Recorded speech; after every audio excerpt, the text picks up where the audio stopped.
আওয়ামী লীগকে দেশে ফিরিয়ে আনার জন্যে, মানে রাজনীতিতে ফিরিয়ে আনার জন্যে এবং এর নেতৃত্বের শীর্ষ পর্যায়ে শেখ হাসিনাকে আবার বসানোর জন্যে। দিল্লি কি চেষ্টা করছে? দিল্লি কি আমেরিকার সঙ্গে কোনো লবিং করছে?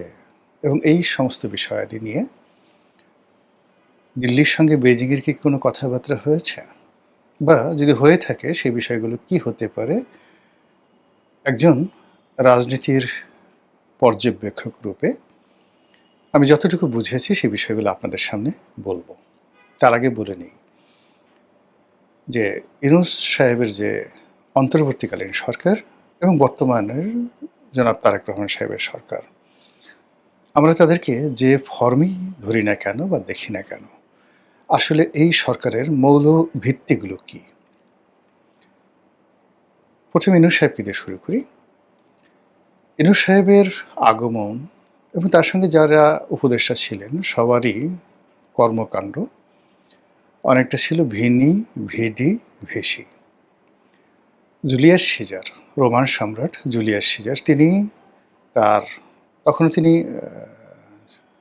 মানে যাকে বলা হয় সিজার হননি, সম্রাট হননি, তার আগে যখন তিনি কনসুল ছিলেন, তো সেই কনসুল থাকা অবস্থায় তিনি আজকের যে তুরস্ক, এই তুরস্কের একটা বিরাট এলাকা জয় করলেন এবং তৎকালীন সময় ওই এলাকাটি উপজাতি অধ্যুষিত ছিল এবং ভীষণ রকম ডেঞ্জারাস একটা জায়গা ছিল। জার্মানিতে একটা জায়গা ছিল, তারপর ফ্রান্সে একটা জায়গা ছিল, আর তুরস্কের এই জায়গাটি নানা কারণে এখানে কোনো বিজেতা যেতে সাহস পেতেন না এবং যে কোনো কারণে হোক না কেন জুলিয়াস সিজার এত বিখ্যাত, সে মানে সেই জার্মানি দখল করেছিলেন, তারপরে তিনি গলের যে যুদ্ধ তার মাধ্যমে ফ্রান্স দখল করেছিলেন এবং ইংল্যান্ডও দখল করেছিলেন। তো এই দখল করার আগে তিনি তার যে প্রথম যে যুদ্ধটি, যেটিকে বলা হয় ডিসাইসিভ ব্যাটেল, সেই যুদ্ধটি ছিল এই তুরস্কে। তিনি এত সহজে এটা জয় করলেন, তিনি ভাবতেই পারলেন না হাউ ইট ইজ পসিবল। শুধু বিজয়ের পর তিনি রোমান সিনেটকে লিখলেন ভিনি, ভিডি, ভিসি, আসলাম, দেখলাম এবং জয় করলাম। ডক্টর মোহাম্মদ ইউনূসের সঙ্গে যারা এসেছিলেন ক্ষমতাতে সবাই আসলাম, দেখলাম, জয় করলাম। তারা যেভাবে বলতে পারবেন না কেন আসলাম, কিভাবে আসলাম ইত্যাদি, আবার একইভাবে তারা বলতে পারবেন না কেন গেলাম, কিভাবে গেলাম। পুরো জিনিসটি একটা সিস্টেমের মধ্যে জাস্ট দে প্লেড। তাদেরকে একটা জায়গাতে বসানো হয়েছিল, বসার পরে তারা কিছু কর্মপরিধি, তাদের কিছু চিন্তা চেতনা বা তাদের দক্ষতা অভিজ্ঞতা তারা সেই চেয়ারে বসে করার চেষ্টা করেছে, যেটি বলতে গেলে ব্যর্থ হয়েছে এবং এমন একটা সময় তারা যেতে বাধ্য হয়েছেন। যদি তারা না যেতেন তাহলে তাদের অস্তিত্ব কোন পর্যায়ে থাকতো একমাত্র আরশের মালিক আল্লাহ ছাড়া বলতে পারেন না। আবার একইভাবে যে যাই বলেন না কেন, জুলাই বিপ্লবের পরে জনাব সালাউদ্দিন সাহেবের ফিরে আসা ইন্ডিয়া থেকে একেবারে রাতারাতি, মানে মনে হলো যে জুলাই বিপ্লব হয়েছে আগস্ট মাসের 5 তারিখের পরে, সারা বাংলাদেশে সালাউদ্দিন সাহেবের আসার জন্য, বিএনপির নেতৃত্ব গ্রহণ করার জন্যই বোধহয় তার জন্ম হয়েছে। প্রকৃতি যেভাবে মায়ের পেট থেকে একটি সন্তানকে প্রসব করিয়ে দেয়, প্রকৃতি যেভাবে মাটির যে ঘনত্ব, সেই ঘনত্ব ভেদ করে একটি ধানের চারা বা একটি শস্যের যে যাকে বলা হয় মূল গভীরে চলে যায় এবং একটি শস্যের যে কাণ্ড সেটা উপরে উঠে আসে। একটু গভীরভাবে চিন্তা করুন তো, এটা প্রকৃতি ছাড়া সম্ভব নয়। ছোট্ট একটা আপনি ধরেন বীজ, সেই বীজের এত নরম একটা মূল, প্রথমে মূলটা বের হয় বীজ থেকে, সেই মূলটা মাটির ভিতরে চলে যায়। ওর শক্তিটা পেল কোথায়?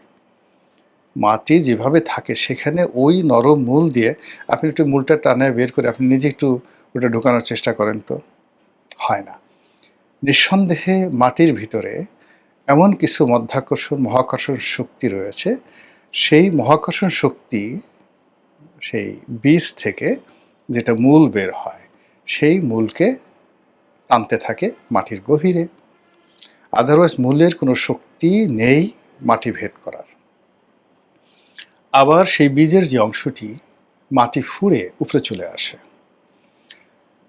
সেই আকর্ষণ যদি মহাকাশ থেকে না আসতো, সেই আকর্ষণ জমিনের বাতাস যদি গ্রহণ না করত, জমিনের উপরের ভাগ যদি তাকে সেইভাবে আহ্বান না করতো, কামন কামন, তাহলে ওই নরম যে কাণ্ড, সে তার পক্ষে মাটি ফুঁড়ে এই পৃথিবীর আলো বাতাস দেখা সম্ভব হয় না, যেটা আপনারা সহজে বুঝেন।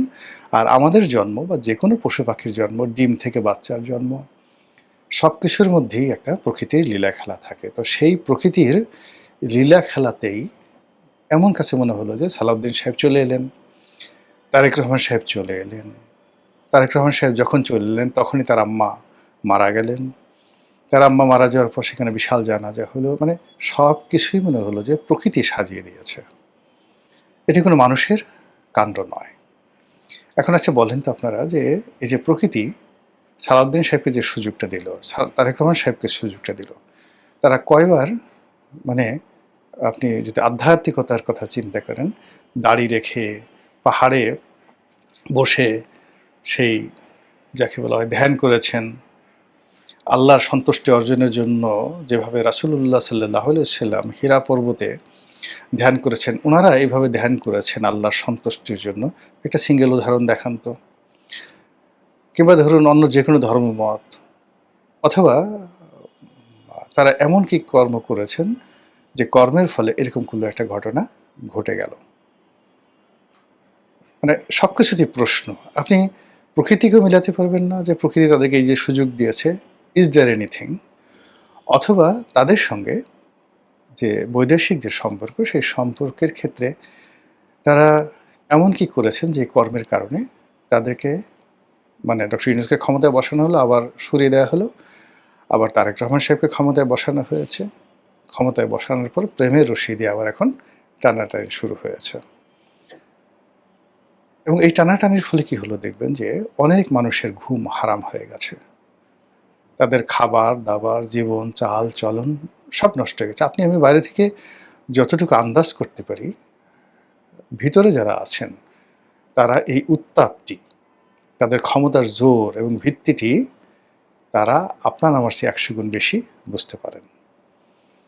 তাদের চলাফেরা, ড্রেস কোড, তাদের মানে সিদ্ধান্ত গ্রহণ, প্রত্যেকটা জিনিসের মধ্যে আপনি দেখবেন প্রচণ্ড অসামঞ্জস্যতা রয়েছে। এবং আমরা যারা বাইরে আছি, সেই বাইরে আমরা তাদের সেই কাজের কোনো রকম ধারাবাহিকতা দেখতে পাচ্ছি না। একটা ছোট্ট উদাহরণ দিলে বুঝতে পারবেন যে দুর্বৃত্তায়ন কোন পর্যায়ে পৌঁছে গেছে। আমাদের এই যে মহাস্থানগড়, আপনারা নিঃসন্দেহে নাম শুনছেন, প্রাচীন বাংলার নয়, প্রাচীন ভারতবর্ষের রাজনীতি এবং সভ্যতার যে কটি নিদর্শন রয়েছে তার মধ্যে একটি হলো এই মহাস্থানগড়। এখন সেই মহাস্থানগড়টিকে ওয়ার্ল্ড হেরিটেজ, বিশ্বের যে ঐতিহ্য, এটি ঘোষণা করার একটা প্রক্রিয়া জাতিসংঘের পক্ষ থেকে নেওয়া হয়েছে। এবং সেটার কারণে কি হচ্ছে, এই জায়গাটিকে অবিকৃত রাখতে হবে, অবিকৃত রাখতে হবে। এবং ওটা যখন ওয়ার্ল্ড হেরিটেজ হিসেবে ঘোষিত হবে, তখন ওটা কেন্দ্রিক পর্যটন, ওটা কেন্দ্রিক উন্নয়ন, এটা জাতিসংঘ করবে। এবং এটার একটা বিরাট, আজ ধরেন আমরা পেত্রা দেখতে যাই, আজ আমরা সেই মিশরের যে পিরামিড দেখতে যাই, মূলত এর সঙ্গে জাতিসংঘ জড়িত। তেমনি আমাদের মহাস্থানগড়, আমাদের পাহাড়পুর বৌদ্ধবিহার, ইভেন আমাদের সোনারগাঁর যে পালাম সিটি, এগুলোকে যদি আমরা ওয়ার্ল্ড হেরিটেজের মধ্যে ঢুকিয়ে দিতে পারি, তাহলে আমাদের পর্যটন শিল্পটা অনেকটা জায়গায় চলে যাবে। তো সেইরকমভাবে আমাদের মঞ্জিল মোর্শেদ, অ্যাডভোকেট মঞ্জিল মোর্শেদ সহ আরও অনেক যারা এমিনেন্ট আইনজীবী আছেন, তারা এই জিনিসগুলো নিয়ে কাজ করছেন দীর্ঘদিন ধরে। এই সরকারের আমলে হঠাৎ করে একটা সিন্ডিকেট, তারা এখন এখানে এই ওয়ার্ল্ড হেরিটেজের তো মানে তাদের তো ধারণা নাই, মানে তারা এখন ওই মহাস্থানগড়ের মধ্যে 2টা রাস্তা করবে, তারপর ওখানে কিছু ঝাড়পোছ করবে, 10 কোটি টাকার জায়গায় 100 কোটি টাকার একটা প্রকল্প করবে, ওটা দেখিয়ে এবং কিছু টাকা মারবে। এই কাজ করার জন্য একটা বিরাট সিন্ডিকেট তৈরি হয়ে গেছে। যখন সিন্ডিকেট কাজ করতে গেল, বগুড়ার ডিসি বলল যে আপনি তো কাজ করতে পারবেন না, এখানে কোর্টের রায় আছে, এটা স্থগিত, ওয়ার্ল্ড হেরিটেজ হওয়ার জন্য মামলা করা হয়েছে। এখন সেই মামলা আবার অ্যাপিলেট ডিভিশনে নিয়ে তদবির করে সেই মামলা ভ্যাকেন্ট করার জন্য সেই সিন্ডিকেটগুলো চেষ্টা করে যাচ্ছে। এই দেশগুলাই যাক, ডাজ নট ম্যাটার, কিন্তু আমাকে আমার মাল পানি কামাতে হবে। আরেকটি ঘটনা বলি, একটা জেলার থেকে একজন নর্মাল এএসআই, খুব ভালো, মানে একটা ভালো থানাতে আছেন। তো এখন সে আসছে, স্যার আমাকে একটু বদলির ব্যবস্থা করে দেন। তা আমি বললাম তুমি তো ভালো জায়গাতে আছো, কেন বদলি হবে? বলে স্যার জীবন বাঁচছে না। এই কারণ হলো যে এখানে ওসি সাহেব যিনি আছেন 60 লাখ টাকা খরচ করে এসছেন, এবং এই 60 লাখ টাকা তোলার জন্য প্রত্যেকটা কনস্টেবল থেকে শুরু করে সবার উপর সে প্রেশার ক্রিয়েট করছে, ফলে প্রতিদিন আমাদেরকে অন ডিউটিতে গিয়ে এই টাকা আদায় করার জন্য চেষ্টা করতে হয়। কয়দিন আগে এরকম একটা ঘটনায়, এখন আগের মতো সমাজ নাই, পুলিশকে ভয় পায় না, অনেক জায়গায় মব হয়, অনেক জায়গায় মারামারি হয়, সব কিছু হয়, এবং আমাদের পুলিশকে ধরে সেই মাদক সহ উল্টে ফেলে, মানে মাদক উদ্ধার করতে পুলিশ গেছে, উল্টে ফেলে মাদক মামলায় পুলিশকে ফাঁসাই দেওয়া হয়েছে, চাকরি চলে গেছে। আমারও মানে আমি যেখানে আছি আসলে আমার জীবন নিয়ে টানাটানি, আমি 28 বছর চাকরি করছি, স্যার আমি একটু বাঁচতে চাই। আপনি বোঝার চেষ্টা করেন যে একটা ওসির জন্য 60 লাখ টাকা, হয়তো 1 বছর বা 6 মাস, তো এই পর্যায়ে চলে গেছে দুর্বৃত্তপনা। এই কাজের সরকারের যদি ধারাবাহিকতা থাকতো, সরকার প্রথমে এই জায়গাগুলোতে হাত দিতে পারতো, কিন্তু সেই জায়গাগুলোতে হাত দেওয়া যায়নি। এর ফলে কি হলো, এই যে সরকারের প্রতিটি প্রশাসন, প্রতিটি জায়গা, কনস্ট্রাকশন, এই যে সরকারের অনেক মন্ত্রীদের নামে দুর্নীতির অভিযোগ আসছে, অনেক মন্ত্রীদের বিরুদ্ধে সুপার পাওয়ারের, যাকে বলা হয় যে তাদের অনেক ক্ষমতা চলে আসছে, সরকারের আপনজনের মধ্যে বন্ধু ভার্সেস বন্ধু, শত্রু ভার্সেস শত্রু, তাদের মধ্যে মারামারি কাটাকাটি হচ্ছে। এই বিষয়গুলো মানুষ ভাবছে তাহলে তো আওয়ামী লীগ ভালো ছিল, আমাদের কই জান্নাতের টিকিট কই? জামাতের লোক তো তাবিজ বিক্রি করার কথা বলে, খু দেওয়ার কথা বলে নারী ধর্ষণ করে, পার্থক্য কী রইল? তাহলে আওয়ামী লীগের লোকও ধর্ষণ করতো, জামাতের লোক এই কাজগুলো করতেছে, আওয়ামী লীগের সালমান এফ রহমান এই কাজগুলো করছে। এখন কি শেয়ার মার্কেট লুট হচ্ছে না? এখন কি ব্যাংক লুট হচ্ছে না? আওয়ামী লীগের যারা দুর্নীতিবাজ কর্মকর্তা ছিলেন, এখন কি দুর্নীতিবাজ নেই? এটা মাঠের মধ্যে আপনি একটা সিঙ্গেল জায়গাতে কমেছে, কমেনি। এখন এটাকে উঠাতে উঠাতে উঠাতে উঠাতে ওই যে বীজের মতো আরও উপরে উঠান, উপরে উঠাইলে আপনি দেখবেন যে যারা এই ক্ষমতার কলকাঠি নাড়েন বিদেশ থেকে, সেটা ওয়াশিংটন বলেন, দিল্লি বলেন, চীন বলেন, তো তারা এই যে জায়গাগুলো, সেই জায়গাগুলো তারা দেখছেন, দেখার পরে তাদের কি মনে হচ্ছে যে তাদের বিনিয়োগ, তাদের ভবিষ্যৎ, তাদের সিদ্ধান্ত, তাদের সাথে সরকারের যে সম্পর্ক, সেই সম্পর্কটা কন্টিনিউ করার জন্য যে চেইন অফ কমান্ড, সেই চেইন অফ কমান্ড 17 বছর কেমন ছিল, গত 2 বছরে কেমন চলছে। তো সেখানে যদি তারা কোনো উন্নয়ন দেখতে না পায়, শুধু ফুলঝুরি, কথার ফুলঝুরি দিয়ে কাজ হবে না, শুধু এখানে প্রজেক্ট দিয়ে কাজ হবে না, স্বপ্ন দেখে কাজ হবে না, এখানে আসলে অ্যাকশন দরকার। কিন্তু গত 2 বছরে যে অ্যাকশনগুলো, একটা সিঙ্গেল অ্যাকশন দেখান যে অ্যাকশনগুলো বাস্তবে দেশের এবং দেশের বাইরের আমাদের যারা বন্ধু আছে, উন্নয়ন সহযোগী আছে, সবাইকে খুশি করেছে। সেই দিক থেকে তারা যে কাজটি করে, যেমন শেখ হাসিনার জমানাতে তারা সবসময় জামাতের সাথে যোগাযোগ রক্ষা করতো, জাতীয় পার্টির সাথে করতো, তারপরে বিএনপির সাথে করতো, ইন পার্সন সেই ব্রিটিশ রাষ্ট্রদূত, আমেরিকান রাষ্ট্রদূত, এখান থেকে গিয়ে তারেক রহমান সাহেবের সাথে লন্ডনে দেখা করতেন। তো সেই কাজগুলো যে এখন হচ্ছে না, আপনি তো বলতে পারবেন না সেই কাজগুলো এখন হচ্ছে, তাহলে সেই কাজগুলো কাদের সাথে হচ্ছে? নিঃসন্দেহে জাতীয় পার্টির সঙ্গে হচ্ছে, নিঃসন্দেহে এই যে এখন দেখেন জেলখানার একজন ডিআইজি প্রিজন ছিলেন 1/11-এর সময়, মেজর হায়দার, তিনি যে সকল পিলে চমকানোর তথ্য দিচ্ছেন, যে জেলখানা থেকে বের করে বেগম খালেদা জিয়াকে কিভাবে বাইরে বৈঠক করতে আনা হতো, কিভাবে তারেক রহমান সাহেবের সাথে অন্যের বৈঠক হতো, কিভাবে শেখ হাসিনার সঙ্গে বৈঠক হতো, সেই কথাগুলো তিনি বলে দিচ্ছেন। তো সেই কাজগুলো যে এখন হচ্ছে না, আপনি কি করে বুঝবেন? এই যে তারেক রহমান সাহেবের প্রতিনিধি দিল্লিতে যাচ্ছেন, অজিত দোভালের সঙ্গে দেখা করছেন। তো অজিত দোভালের বাইরে অন্য কোনো দোভালের সঙ্গে দেখা হচ্ছে না, এটা তো আপনি বলতে পারবেন না। তো পর্দার আড়ালে আসলে পিলে চমকানো অনেকগুলো খেলাধুলা হচ্ছে। আর সেই খেলাধুলা যতক্ষণ না পর্যন্ত, যেটা আমি বক্তব্য শেষ করে ফেলব, যদি রাজনৈতিক দল অর্থাৎ জামাত, বিএনপি তাদের হাতে থাকে, সরকার হিসেবে বিএনপির সরকার, জনাব তারেক রহমান সাহেবের সরকার তার হাতে থাকে, তাহলে বিদেশিরা বিষয়টা নাক গলাতে পারবে না।